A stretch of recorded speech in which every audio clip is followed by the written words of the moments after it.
Good afternoon, everyone, and welcome to another session of our Mental Health and Thriving series. And today I'm excited to have with us Jane Kjersten from New Zealand, our first guest from New Zealand. So welcome, Jane, to the show today. Hi, thanks very much. Good to be here. So I've asked Jane to join us today because part of my research has been looking at the social and emotional wellbeing of young people, of adults in Australia. And I came across Jane's research and have become a really big fan of her work, especially how she's been supporting adults in relationships, which I personally find quite challenging as someone with dyslexia and dysgraphia. And Jane's research has been really helpful for me and my family around how we can better communicate and work with each other. So Jane, how did you get involved in this type of work? Well, I think it sort of just happened upon me, as sometimes these things do. And really, I think it was meant to be because of my own history being so much involved with the learning differences area. I was married to a man with dyslexia for quite some time, and then I had two children who are both gifted and dyslexic, one of them more strongly auditorily dyslexic. And I come from a step family with a mixture of autism and dyslexia from a young girl, so we're sort of grown up with it. And New Zealand has only really accepted dyslexia as a formal sort of condition, if you want to call it that in their realm, since 2007.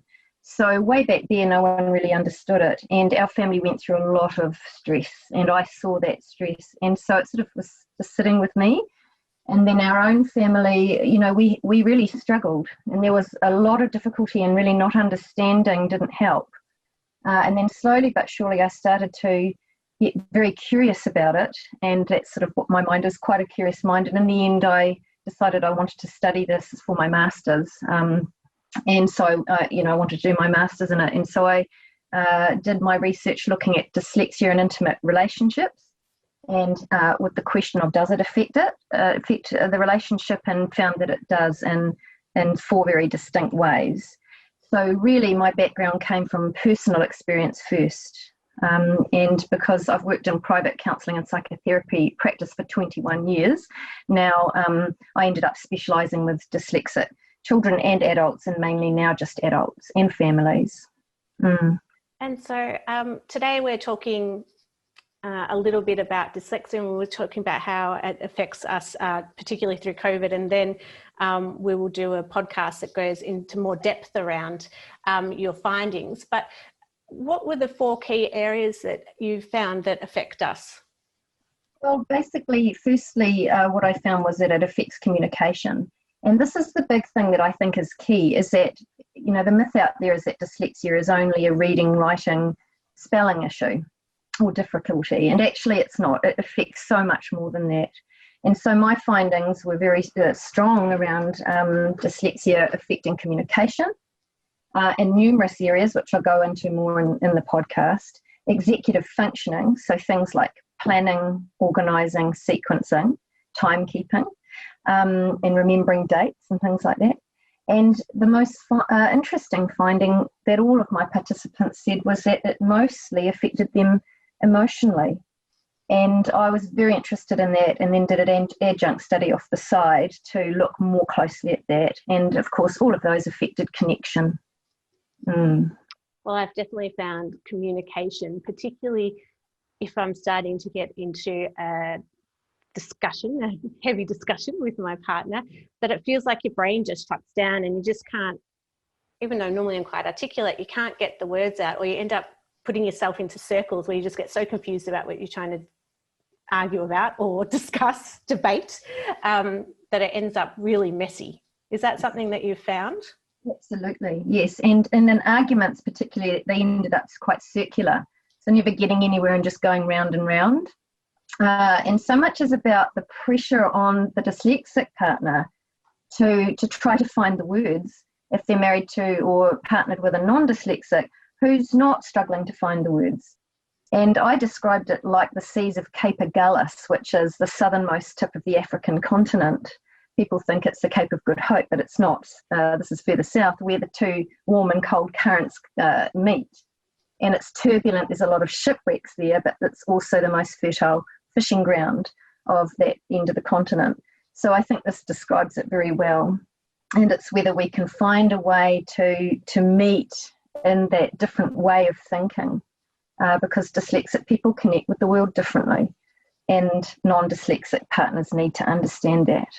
And did you look into the family dynamic? So my family, we're pretty sure dyslexia comes from my dad, even though he hasn't been formally diagnosed, he's extremely dyslexic, but also finished school at the age of 12 or 13, so that didn't help his literacy skills. And then one of my brothers is dyslexic, and then one of my nephews as well. So it's quite strong in our family.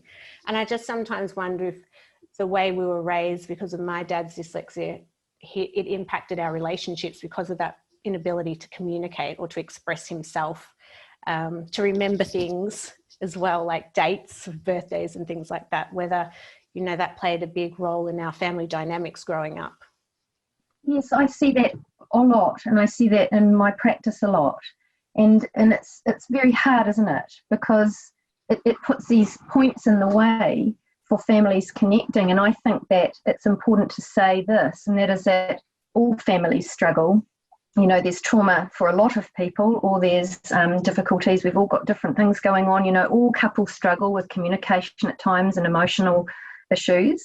So it's not that this is anything abnormal for any of us, but with dyslexia, it brings in a whole different aspect, which it's important for people to understand, particularly practitioners, you know, working in that field, where the whole working memory processing speed is slower and different.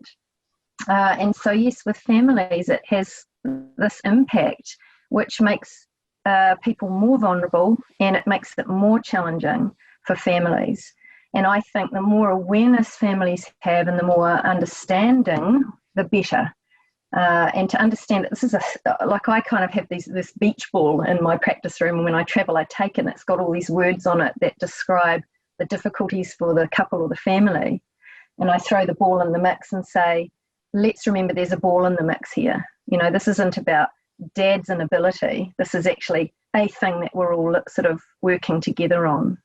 Yeah, so it definitely is a big factor, and not for everybody, but can be.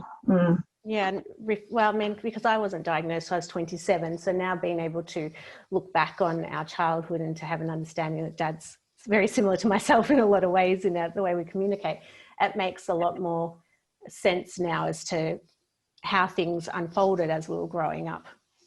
Yeah, that understanding and that knowledge really helps, doesn't it? And to be able to talk about it effectively as a family seems very important to me. And of course, when it comes to getting language for that's the hard part, and to really get the words around that, to share it. And in our family, with my youngest son, one day he was hiding as far away from the front door as he could get before going to school, and I couldn't really find him. And then I found him, and he was in tears and refusing to go to school. But I couldn't understand or get it out of him what was wrong, and he couldn't articulate it, that whole shutting down that happens around the language side and the emotional side. And so I discovered that a certain method really worked to understand him, and created this method called drawing talk, which is a really awesome method that helps couples and families talk together. And it's on paper, sort of sharing on the paper and drawing pictures, if you like, rather than trying to get all the words right, for getting that understanding. And so there are ways of helping that difficulty. Do you find that with couples that sometimes the non-dyslexic couple forgets? Because what I find is that people forget we have a disability, not that everyone likes that label, but at the end of the day, people forget that we're actually not strong in this area. Like sometimes my friends get upset because I send text messages that seem really short and abrupt, and they get really upset with me, and I say it's not intentional, but that's my disability or that's my dyslexia. But it's like people gloss over it, or they forget about it, or they don't sometimes see that, like you're just blaming your dyslexia when really it's you. It's not the dyslexia, it's you. Do you have that within couples sometimes? Yes, definitely. And I tend to want to empower the dyslexic person to be brave and strong enough to really stand in their space with that actually I'm dyslexic, please could you slow down? Or I feel like you've forgotten that this is actually a bit challenging for me, could you make that a bit clearer? And yeah, you're right. And the partner does forget, because you sort of do go back into your norm, don't you? Or normal way of being. Yeah. So it is, again, I come back to awareness on this and keeping the awareness out front, but it's very isolating for dyslexic people to have to constantly do that. You know, you're sitting in a room of your friends, say, around the dinner table, and everybody's talking, you know, fast, and the dyslexic person sitting there trying to, you know, they've got really good ideas, but they're trying to take it in. And then their idea comes to them a little bit later and everybody's moved on, you know, and so they just go quiet, don't they, often? Yeah, that's my dad. Or he'll try and change a topic that he can process quickly. And then we think, and prior to reading your papers, we used to think, what is he doing? Why is he doing that? And then after reading your papers, I actually sent them to my mum and said, this is why Dad's doing it. He's not processing the conversation and he wants to participate, so he's changing the topic altogether. That's right. So I think I'm a great believer in everything slowing down, and I'm really into relationships, as you know, and that we actually get that engagement. And others who are not dyslexic need to stay aware. You know, this is kind of like that marginalisation situation where, hold on a minute, we need to have empathy here and just slow that down. And sometimes I forget. I'm a fast talker, and I can be sitting with a client and then suddenly go, I'm talking way too fast for them. They're probably doing it now. So, you know, and it's about that empathy and understanding. Is that one of your key strategies out of the 4 areas that you talked about? Are there key areas that people could, both dyslexic and non-dyslexic family members, could work towards, or that would help them? Yes, I think in my research, I came out with quite a hierarchy of findings around what helps, which is also in the thesis, which you can read. It's a diagram. And understanding and awareness was top, as well as counselling, actually getting the help to do it.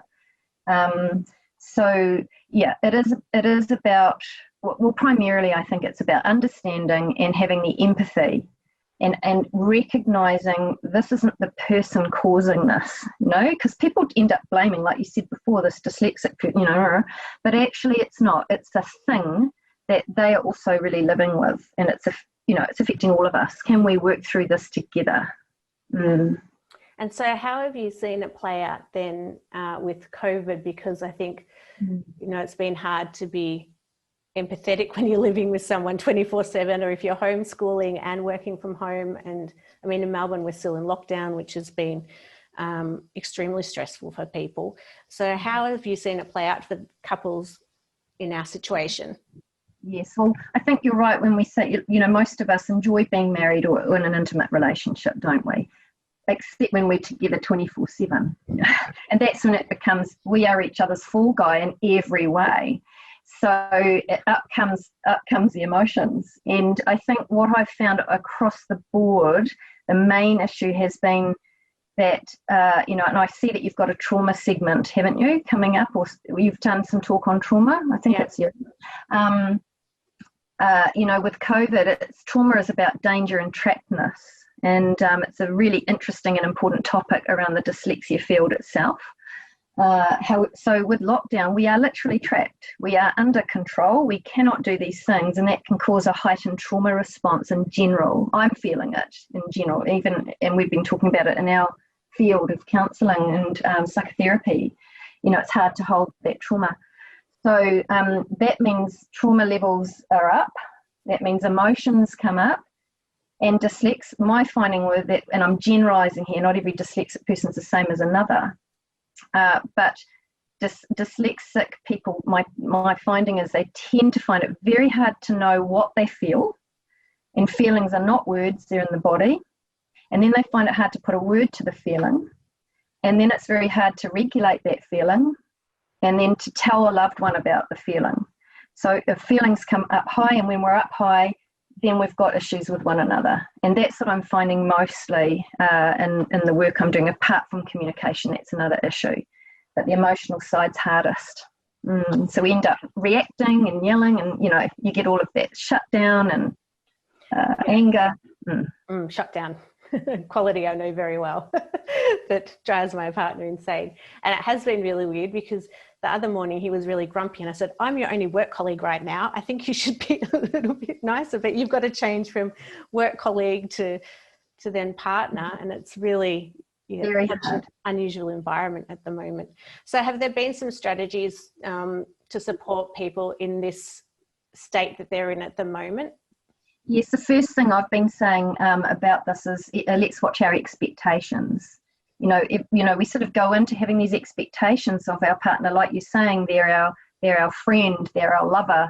We're parenting, now we're teachers. There's all these expectations, and I think I have to keep saying, let's remember in the middle of a global pandemic, this is war, this is hard, this is really tough stuff, just to have more patience with one another. And the other strategy that's most important is everyone in the family should get alone time. And that looks like, and that it came out of my research as well, that when you're up in your feelings or you're up in a trauma response, exit. So I recommend a nook, a place, a room, somewhere dark or quiet, a cupboard, go and sit in it and just decompress and calm down, and not to be together when you're up at that level. Easier said than done. And another little strategy really is have a chair designated in the house, which I call the grumpy chair or the shitty chair, or don't use that with kids, but it's designated for emotional regulation. And if anyone's in that chair, leave them alone, let them calm down, have a cushion that they can hit or punch or throw, all sorts of things like crayons and paper or anything that's needed to just let that out. And I think those sorts of strategies are really important, time to actually calm down. And how do adults react when you suggest having a chair in the corner? It feels like you're back in when you're a child and you're going into the naughty corner. more trauma. Well, if it works, the whole family sees it. It's a safe place. Make it a safe place or a nice place in the sun, or it doesn't have to be a place that's bad. And it can be when you're really excited too, and you're sort of too overwhelmed to speak, or I don't know, just sort of having safe places really, where you're allowed to and understandably able to go and let your emotions calm. Time out. I like that. I might have to try that in our home.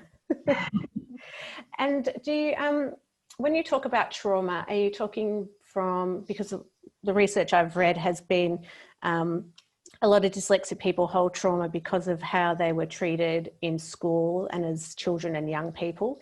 Is that where you're finding the trauma is stemming from that then comes through into these relationships? So I often find there'll be someone I'm working with who's really reacting because they've been at work and they've made an error, and it actually becomes a huge trauma trigger where they've had to exit and they're hugely, hugely upset or shut down and need to go home, or if they're in lockdown's a little bit different. And that links back to this huge fear of failure.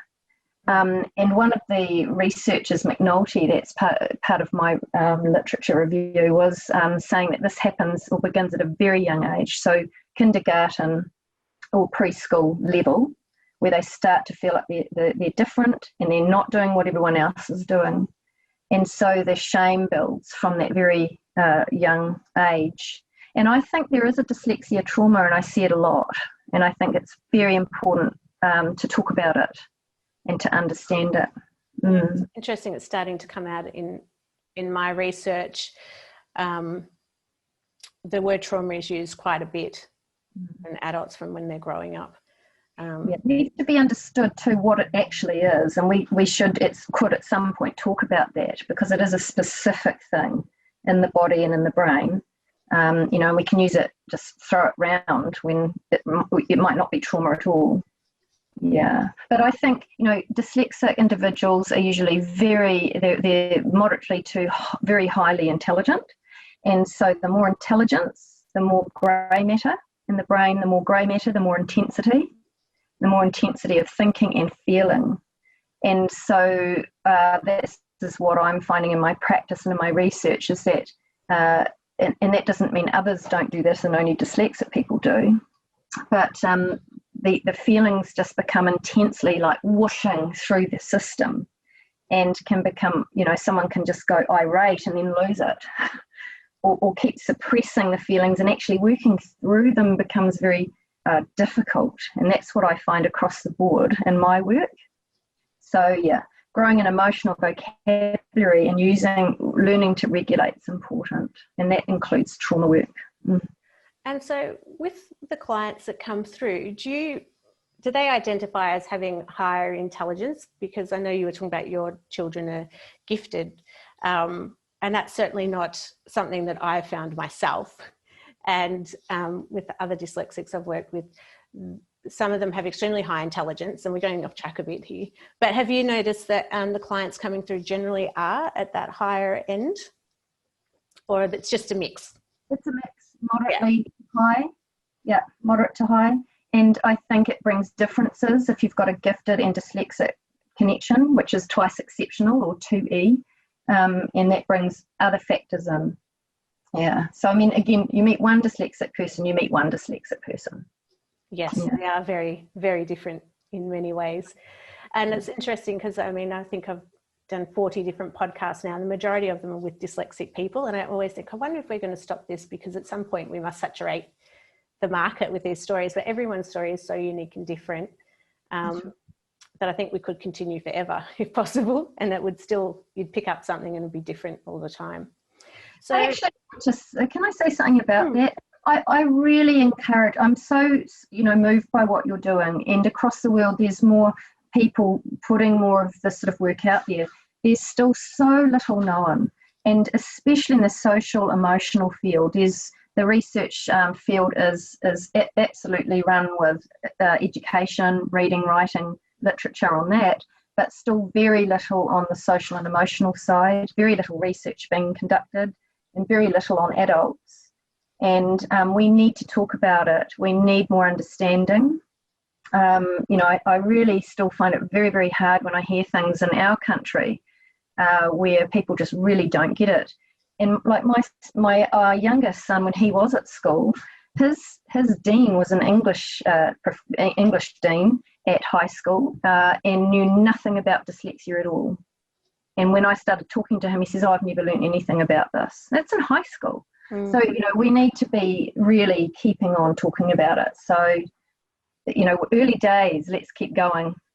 Yes, we're on a mission, and I hope that in the next couple of months my first research paper will be published, which talks about that social and emotional wellbeing from an Australian perspective, because it is so important, and I feel it has been lost in the narrative around dyslexia. And so the more adult voices we can have, I think, is really, really important in changing that narrative.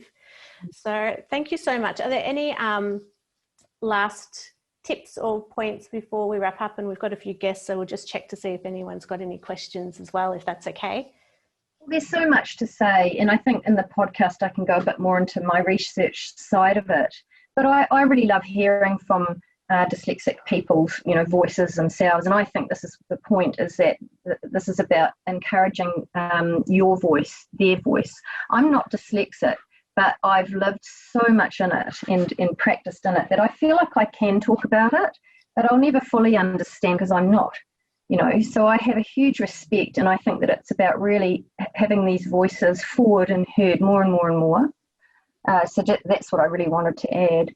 And I also feel like I want to speak a bit or talk a bit for the partners who are not dyslexic as well, because there's a place where they're very frustrated. And that's quite hard too, I think, to engage with that and to acknowledge that, because they're often over-functioning for their dyslexic partner in some ways. And all of that needs talking about too. So, it's having that dialogue with each other. I think that's really important. Yes, because a number of times my partner says to me, "Have you remembered your phone, your wallet, and now we have to remember our masks when we leave the house." And sometimes I'm like, "Why do you need to remind me?" And then I walk out of the house and go, "That's why, because I've forgotten something." Yeah. So it is that day-to-day activities like managing money and shopping lists and things like that they can be really supportive around. In my case, I'm really lucky, but it's a challenge. Yeah, it is a challenge, and having strategies for that's important. I think strategies and ways of working with it, and whiteboards and how to do that. And, I could tell stories about that, which we might, when we do the podcast, But yeah, it's a big thing, isn't it? And just to say that the book that my colleague and I wrote on adult dyslexia, which I think you've had a copy of, haven't you? And it really is a simplistic read, and it's easy reading to understand dyslexia. Hopefully that's about to come out as an ebook. Oh, so fantastic. I've been working on that just to let you know about that. And that's on our website too, on the page where we promoted the event today. So people listening or watching, you can go and look at that book. It's fantastic, and it is a really easy read and easy to digest. So thank you for putting that together. So we've got a few minutes left. Did anyone want to, it is being recorded, so feel free not to turn your camera on if you don't want to, but were there any questions anyone wanted to ask Jane before we wrap it up? Hi, Chrissy, how are you? I'm very well. Thank you so much, Jane. I have a question for you. I believe that my expectation on my partner to understand me and to make allowances is possibly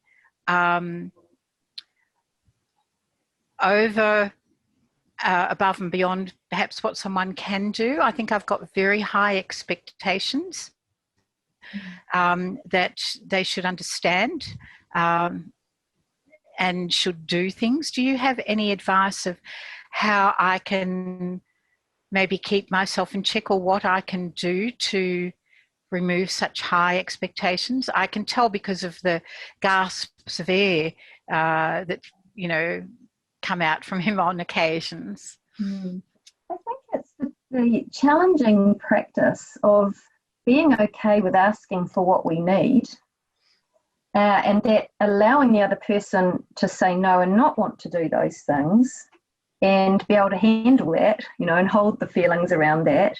That's a really important practice. And that even knowing that sometimes you might be wanting more than he can give is the key. And I think that partners who are not dyslexic are going to have to probably do a little bit more than some other partners might. And I kind of carry I'm okay with that because I love my partner, but it's how much and in what. So I think the most important thing is that you're talking together and that you're aware of it, and that his I'm sorry, honey, I can't do that is okay. And then finding ways to do the thing that he's not able to help with, he or she, sorry, don't know about your partner. But and also it's about, I encourage partners to not do for their dyslexic partner, but to do things with them. So that the dyslexic partner learns not to avoid certain things that are hard, but to challenge themselves and learn to do them. Thank you for that. And I think one of the things that's very frustrating for a partner, poor Brian, I cannot concentrate if there is noise around. So if he talks or there's a radio on, and sometimes I cannot think unless I'm actually speaking. Now, those two things drive him insane. Any advice around those 2 points? Well, you could have different temperaments, which is very usual, isn't it, in partnership? Thinkers certainly don't talk while they're thinking, they just think. And I don't know what sort of personality he is, but feelers often think while they're talking. And for a dyslexic person, they're often highly verbal. So verbalising helps them process. So there might be, if he's not willing to sit and hear while you're processing something out loud, then my suggestion is keep externalising that for yourself, but do that out onto paper or a whiteboard or to a friend or, a therapist that can help you process your thinking. And also that, to find a middle ground together. Are there some things he'd be willing to do with that? Are there some things that you're happy to just leave? How does that sound? Shocking. To externalize it in other ways, I obviously would have to do quite a bit of work on myself, and which is probably what's required. So it's probably good to get some shocking news occasionally. Yes, it's challenging, isn't it? I do think that externalizing is the key for people who are dyslexic, because generally to self-process on the inside is quite hard.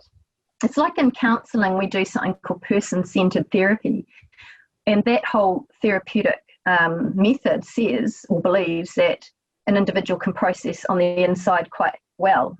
But actually, I think some dyslexic people struggle to do that.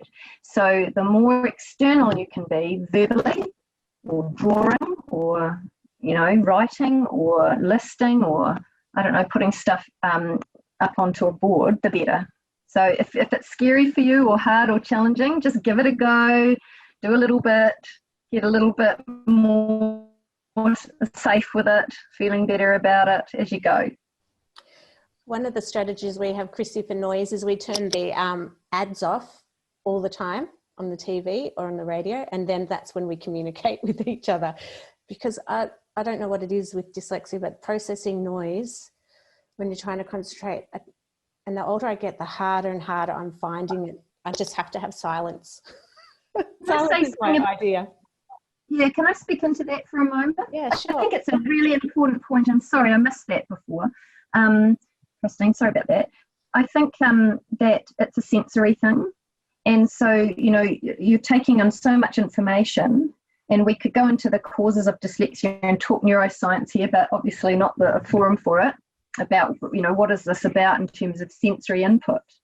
But there's so much input coming in that the brain just gets addled. It cannot process it. And that's why if there's too much noise, you can't think. So earmuffs, put them on, block that noise, block the sensory out. Same with sleeping at night, to minimize the sensory input. And then that will help your brain calm down and then be able to process again. It just gets overloaded, very overwhelming. Thank you so much, Jane. That makes me feel a bit better. Me too. Thank you. I hope that helped. Not too shocking, I hope, anyway. Well, thank you so much, Jane, for coming on the show today. I don't think we've got any questions. We've had some comments on Facebook Live. People have just said hello. And I think if nobody else has any questions today, then we'll wrap it up and we'll be extending our conversation on our podcast. And it would be great if we did a live session actually on trauma, because it's not something that's really spoken about, particularly in Australia yet. There's a lot of research overseas about trauma and dyslexia, but I think it'd be great to run another episode on that if you've got the time. We'd love to see you again.